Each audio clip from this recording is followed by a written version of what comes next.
हरे कृष्णा, मैं आज आपको पितृपक्ष की जानकारी दूंगी। पितृपक्ष की 2 कहानियाँ भी सुनाऊंगी, आप ध्यानपूर्वक सुनिएगा। हिंदू धर्म में पितृपक्ष का महीना पितरों की आत्मा को तृप्त करने के लिए होता है। इस माह में पितरों को याद किया जाता है। मान्यता है कि पितृपक्ष में पितरों को श्राद्ध और पिंडदान करने से परिवार में सुख समृद्धि और शांति आती है। श्राद्ध अपने पूर्वजों के प्रति श्रद्धा प्रकट करने का समय है। अश्विन कृष्ण पक्ष प्रतिपदा से अश्विन कृष्ण पक्ष अमावस्या तक के एक पखवाड़े का समय पितृपक्ष का श्राद्ध पक्ष के रूप में जाना जाता है। मार्कंडेय पुराण में वर्णन है कि इस समय पितृलोक से अपने कुल के लोगों के यहाँ आते हैं।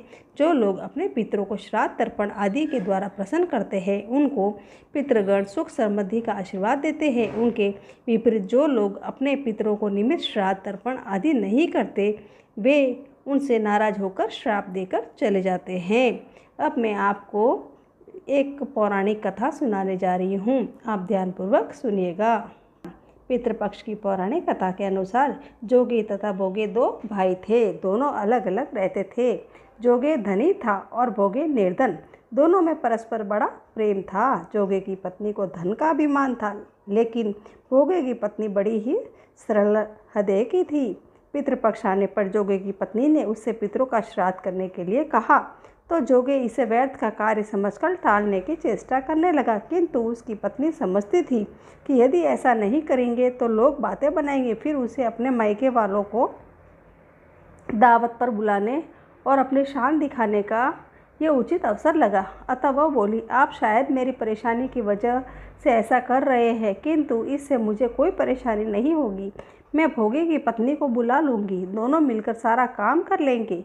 फिर उसे जोगे को अपने पीहर न्योता देने के लिए भेज दिया। दूसरे दिन उसके बुलाने पर भोगे की पत्नी सुबह सवेरे आकर काम में जुट गई। उसने रसोई तैयार की, अनेक पकवान बनाए, फिर सभी काम निपटाकर अपने घर आ गई। आखिर उसे भी तो पितरों का श्राद्ध तर्पण करना था। इस अवसर पर न जोगी की पत्नी ने उसे रोका और वह न रुकी। शीघ्र ही दोपहर हो गई। पितर भूमि पर उतरे। जोगे भोगे के पितर पहले जोगे के यहाँ गए तो क्या देखते हैं कि उसके ससुराल वाले यहाँ भोजन पर जुटे हुए हैं। निराश होकर वे भोगे के यहाँ गए। वहाँ क्या था, मात्र पितरों के नाम पर अगियारी दे दी गई थी। पितरों ने उसकी राख चाटी और भूखे ही नदी के तट पर जा पहुँचे। थोड़ी ही देर में सारे पितर इकट्ठे हो गए और अपने अपने यहाँ के श्राद्धों की बढ़ाई करने लगे। जोगे भोगे के पितरों ने भी अपने आप बीती सुनाई। फिर वे सोचने लगे कि अगर भोगे समर्थ होता तो शायद उन्हें भूखा न रहना पड़ता, मगर भोगे के घर में तो 2 जून की रोटी भी खाने को नहीं थी। यही सब सोचकर उन्होंने भोगे पर दया आ गई। अचानक वे नाच नाच कर गाने लगे, भोगे के घर धन हो जाए, भोगे के घर धन हो जाए। सांझ होने को हुई। भोगे के बच्चे को कुछ भी खाने को नहीं मिला। उन्होंने माँ से कहा कि भूख लगी है। तब उन्होंने टालने की गरज से भोगे की पत्नी से कहा, जाओ, आंगन में हौदी औंधी रखी है, उसे जाकर खोल लो और जो कुछ मिले बांट कर खा लेना। बच्चे वहाँ पहुँचे तो क्या देखते हैं कि हौदी मोहरों से भरी पड़ी है और वे दौड़े दौड़े माँ के पास पहुँचे और उसे सारी बातें बताई। आंगन में आकर भोगे की पत्नी ने यह सब कुछ देखा तो वह हैरान रह गई। इस प्रकार भोगे भी धनी हो गया, मगर धन पाकर वह घमंडी नहीं हुआ। दूसरे साल का पितृपक्ष आया। श्राद्ध के दिन भोगे की स्त्री ने 56 प्रकार के व्यंजन बनाए, ब्राह्मणों को बुलाकर श्राद्ध किया, भोजन कराया, दक्षिणा दी। जेठ जेठानी को सोने चांदी के बर्तनों में भोजन करवाया। इससे पितर बड़े प्रसन्न तथा तृप्त हुए। इस प्रकार जोगे भोगे की कहानी समाप्त हुई। अब मैं आपको दूसरी पौराणिक कथा सुनाने जा रही हूँ।